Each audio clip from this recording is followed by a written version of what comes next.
Bushy here with Glendora City News at the top of Green Oak Lane, where they have just apprehended, I guess, 6 suspects altogether. Will you tell us a little bit about what went down? Yeah, absolutely. Today at about 3 p.m., Glendora Police, we received a call. A neighbor saw 4 people kicking a window in one of these residences, a burglary in progress. And so our officers arrived, immediately detained 2 of the suspects who came out of the house. The other 2 ran up into the hills. And so we called out our friends from other police departments. We had a helicopter. We had several canine officers here, officers from Azusa and Laverne and Covina and West Covina.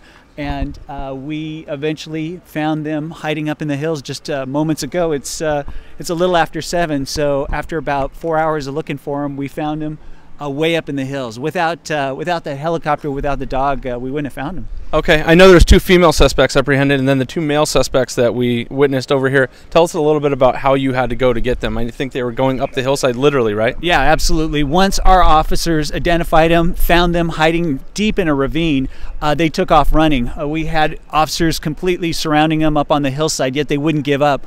One of them had an object in their hands and still wouldn't run, or still ran.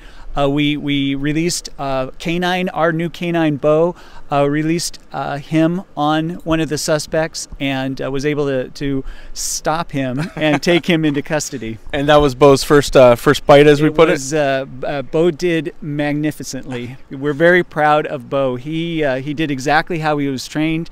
The bad guys weren't going to give up.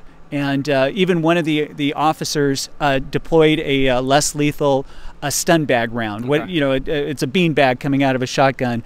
Missed him, but still wasn't giving up. And you had mentioned there was 2 additional suspects who weren't on scene. They weren't part of the first 4, but they came literally to try to help get their friends out? Yeah, they basically talked themselves into jail. The 2 bad guys who were hiding up in the hill called their friends, and so the friends were driving around this neighborhood hitting their horn and trying to get their attention so that they could run and jump in the car and they could take in the off. Middle of all the police and containment area. Some people aren't too smart. Well, it's been said, we only catch the dumb ones, and they weren't the smartest 2 criminals in the world, because they basically drove into our containment and hit the horn and couldn't cause more attention to be on them. Any info now or that you wish to discuss about where they were from, where the suspects are from? We have their car, and one of our detectives just looked through it real quick and said it appears to be gang members. And it's not unusual for gang members to target really nice areas. And it doesn't happen very often here in Glendora, but it happens occasionally. And it's just another great example of neighbors being vigilant. They saw something that wasn't right, they called us, and that's all we need. We need a little head start. Tell us where the bad guys are, and we'll come and get them. Yeah. Well, thanks, Tim. Once again, this is Tim Staab, Chief Tim Staab with Glendora City News. I'm Zach Bushy. GPD 6, bad guys 0. Yep. Thanks, Tim. Yep. Thanks, guys.